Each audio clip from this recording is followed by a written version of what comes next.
Hello दोस्तों, welcome back to our another video. दोस्तों उम्मीद करता हूँ आप सभी लोग स्वस्थ होंगे। दोस्तों मिडिल क्लास के साथ ना एक बड़ी खास बात है, वो सपना भी देखता है और उसको हकीकत में भी बदलने की कोशिश करता है।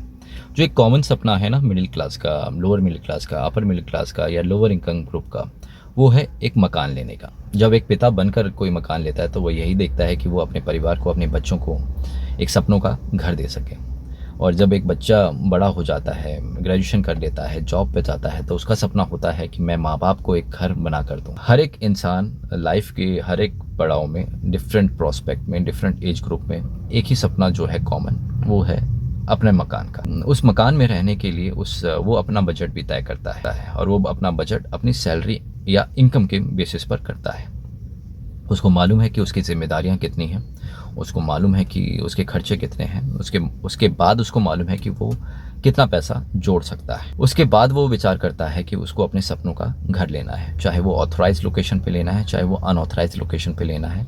लेकिन बजट जो उसका होता है वो माइंडसेट उसका तैयार करता है किस लोकेशन की तरफ जाना है। दोस्तों अब इसी सिलसिले में बहुत लोग आगे बढ़ते हैं और वो डिफरेंट डिफरेंट लोकेशंस को देखते हैं, फाइनलाइज तुरंत एक हफ्ते में कर लेते हैं कुछ लोग, और कुछ लोग एक महीने में करते हैं। तो उसी सिलसिले में कहीं ना कहीं हम सभी लोग भाग दौड़ करते हैं, बार बार उस लोकेशन पर जाते हैं, कई बार जाते हैं, डिफरेंट लोकेशंस पे जाते हैं, कुछ न्यूज़ सुनते हैं, कुछ आस पड़ोस से सुनने की कोशिश करते हैं कि हमें कोई ऐसी न्यूज़ मिल जाए जिसकी वजह से हमें ये सेटिस्फेक्शन मिल जाए कि ये लोकेशन सेफ़ है या फिर ये अनसेफ है। हम उसी पशु में इन्वेस्टमेंट करते हैं और ज़्यादातर इन्वेस्टमेंट जो आज का दौर है दिल्ली एनसीआर के अंदर या नोएडा एनसीआर के अंदर, वो ऐसा दौर है जहां पर आप लोगों की इन्वेस्टमेंट आपके मुताबिक नहीं खरी उतर रही।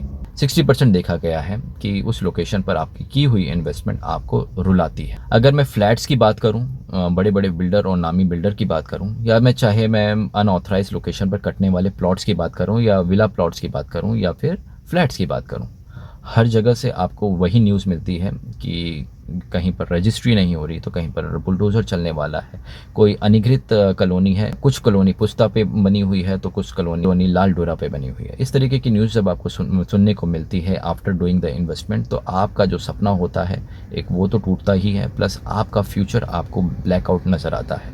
आपको लगता है कि आपने अपनी लाइफ की सारी पूंजी इसमें लगा दी है, या फिर आपने लोन लिया हुआ है 20 साल तक, अब मकान तो मेरे पास नहीं है, मुआवजा मुझे मिलने वाला नहीं है, उसके बाद मैं इस 20 साल तक किस बेसिस पर, कहाँ से मैं अपनी ईएमआईज़ को पूरा करूँगा और मैं क्यों करूँगा। उसके बाद फिर आप कहीं ना कहीं रास्ता देखते हैं कि मैं कोर्ट का चक्कर काटूं। कुछ लोगों को 3 से 5 या 7 सालों में भी कोर्ट के धक्के खाने के बावजूद कुछ निर्णय नहीं मिलता, क्योंकि सरकार और लॉ यही कहती है लोगों को जांच परख कर खुद इन्वेस्टमेंट करने से पहले ध्यान देना चाहिए था। और वो सवाल सुनकर आप और मायूस हो जाते हैं। फिर आपको लगता है कि सिस्टम आपका साथ कहीं से भी नहीं देता। रजिस्ट्री भी अनऑथराइज कॉलोनी में होती है, कुछ लोकेशन या कुछ जगहों पे तो रजिस्ट्री भी नहीं होती है। कुछ लोग तो फ्लैट लेकर उसमें रह रहे होते हैं 2-2 3-3 साल से, और रजिस्ट्री यानी मालिकाना हक भी उनको नहीं दिया जाता। तो ये किस किस सूरत में होता है, कहाँ कहाँ होता है, मैंने कुछ कुछ चीज़ें आप लोगों से डिस्कस की। आज मैं आप लोगों से यही डिस्कस करूँगा कि अगर आपको किसी भी लोकेशन पर प्लॉट लेना है तो एक आसान तरीका आप लोगों को मैं बताता हूँ। उस आसान तरीके में आप लोगों को सब कुछ आंसर्स आपके मिल सकते हैं। इस वीडियो को आगे बढ़ाने से पहले मैं चाहता हूं कि जो भी लोग नए जुड़े हैं मेरे इस चैनल पर, प्लीज़ आप मेरी बाकी वीडियोस को भी देखें, खुद भी एजुकेट हों और दूसरों को भी एजुकेट करने का संकल्प लें मेरे साथ, ताकि मिडिल क्लास या लोअर मिडिल क्लास के साथ या फिर लोअर इनकम ग्रुप के साथ होने वाले फ्रॉड से हम एक दूसरे को बचा सकें। क्योंकि सरकार और प्रॉपर्टी कंसल्टेंट वो तो आपसे पैसा कमाने के लिए बैठे हुए हैं। जैसे ही पैसा आपसे चूस लिया जाता है उसके बाद वो आपको पहचानते भी नहीं। उसके बाद वो आपसे लॉ एंड ऑर्डर की बात करते हैं और एज पर डॉक्यूमेंटेशन की बात करते हैं। तो आज उसी सिलसिले में मैं आपसे बात करता हूं कि एक आसान तरीका है, जिस आसान तरीके के बेसिस पे आप आगे बढ़ें और किसी भी लोकेशन को या किसी भी जगह को फाइनल करने से पहले आप क्या कर सकते हैं। दोस्तों बहुत तरीके की लोकेशंस आप लोगों ने देखी होंगी, बहुत कश्मकश होता है दिमाग में, बहुत आंसर्स मिलते हैं, बहुत आंसर्स नहीं मिलते हैं, बट कन्फ्यूज़न बढ़ती रहती है। अलग अलग प्रोस्पेक्ट पे अलग अलग इंसानों के अलग अलग आंसर सुनकर आप कहीं ना कहीं कन्फ्यूज़ हो जाते हैं। बट उस कन्फ्यूज़न को दूर करने के लिए, उस कश्मकश को दूर करने के लिए, जो आप के दिमाग में कुछ चीज़ें चल रही हैं, उसको ख़त्म करने के लिए मैं आपको एक ही राय देता हूँ, किसी भी लोकेशन को, चाहे वो अनऑथराइज्ड लोकेशन हो चाहे ऑथराइज्ड लोकेशन हो, अगर आप फाइनल करना चाहते हैं तो उस लोकेशन पर 3 महीने तक रह कर देखें, किराए पर रह कर देखें। आप ये ना सोचें कि मेरा किराया जाएगा या रेट बढ़ेगा। आप उस लोकेशन पर रहकर क्या क्या ऑब्जर्व कर सकते हैं, अब बात कर लेते हैं।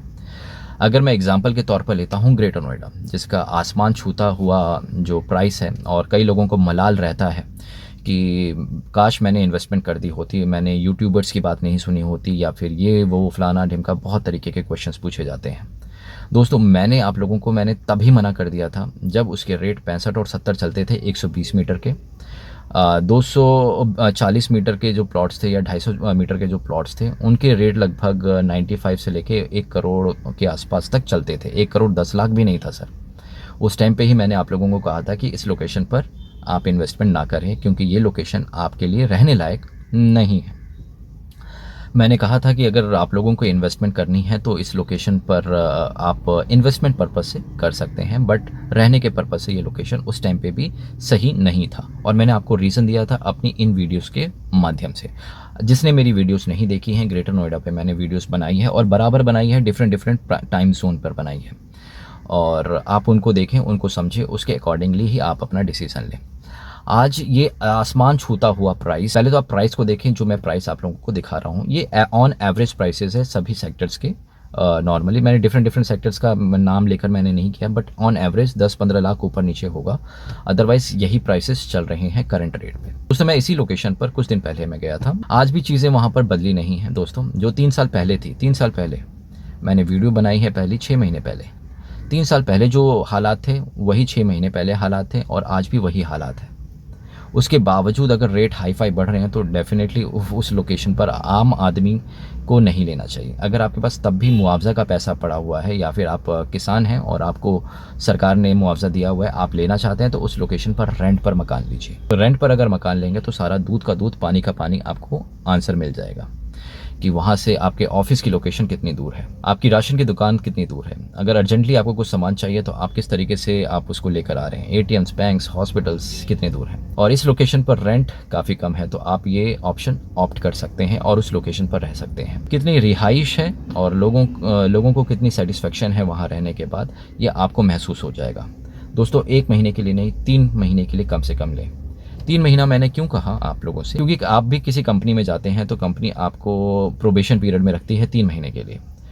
वो ये जानने की कोशिश करते हैं आप कितने एफिशिएंट हैं, क्योंकि पहले महीने में तो हर कोई अपनी एफिशिएंसी दिखाता है, दूसरे महीने में वो नॉर्मल वर्कआउट करता है, तीसरे महीने में भी अगर वो एफिशिएंसी दिखाता है तब जाके आपकी प्रोबेशन पीरियड ख़त्म होता है। तो इसी तरीके का रुझान यहाँ पर भी आपको देखने को मिलेगा। आपका ऑफिस कितना दूर है यहाँ से, आप अपने ऑफिस में आना जाना प्रॉपरली कर पा रहे हैं और आसान है, आपको थकावट नहीं होती।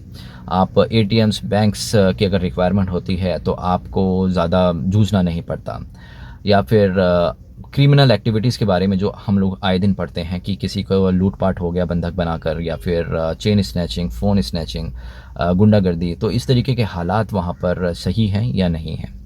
तो इतनी बड़ी इन्वेस्टमेंट करने से पहले आपको समझ में आ जाएगा। ये तो रहा ग्रेटर नोएडा की बात। अगर आप अनऑथराइज्ड लोकेशन पर रहना चाहते हैं और आपको नहीं मालूम कि उस लोकेशन पर इन्वेस्टमेंट करना सही है या नहीं है, तो आप उस लोकेशन पर जाकर 3 महीने तक रह कर देखें।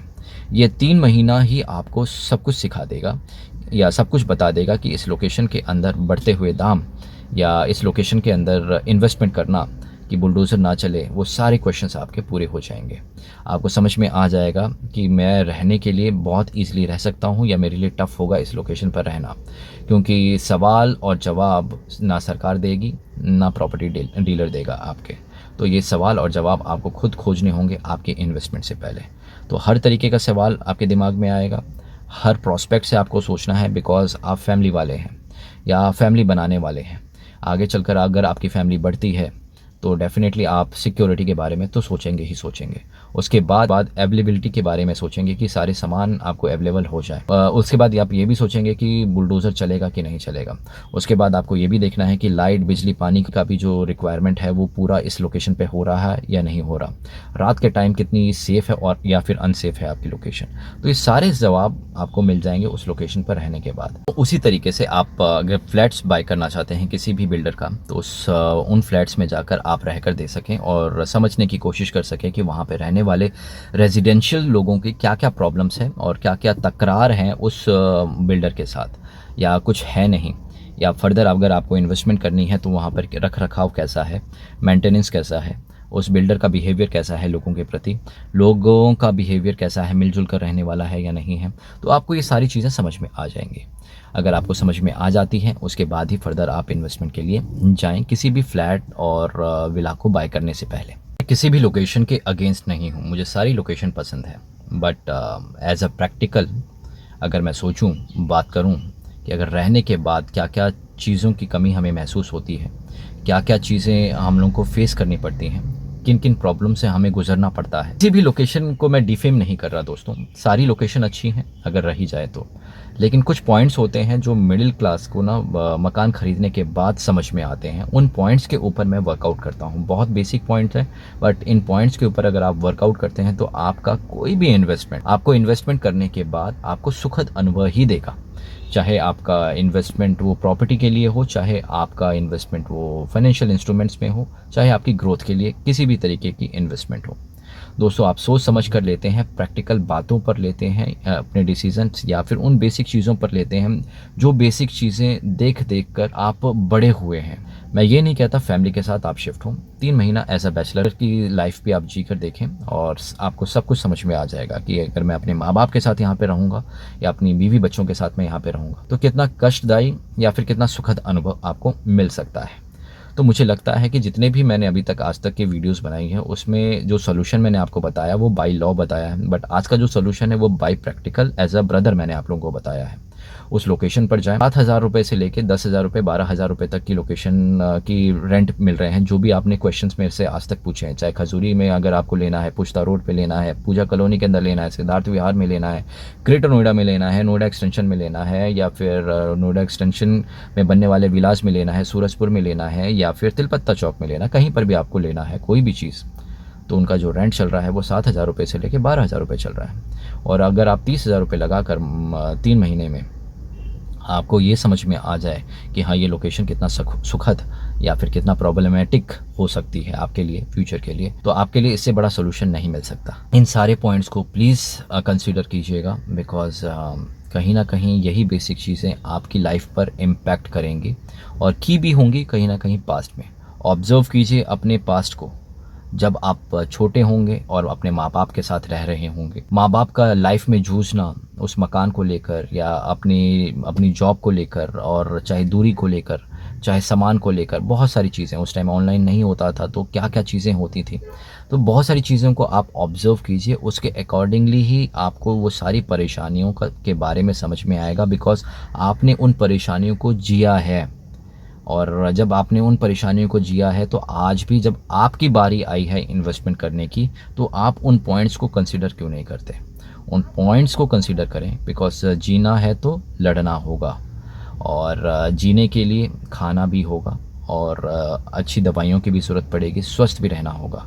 तो ये सारे पॉइंट्स को कंसीडर कीजिए। अच्छी ज़िंदगी के लिए मानसिक संतुलन का भी बना रहना, स्ट्रेस हावी ना होना, ये सब भी मायने रखता है।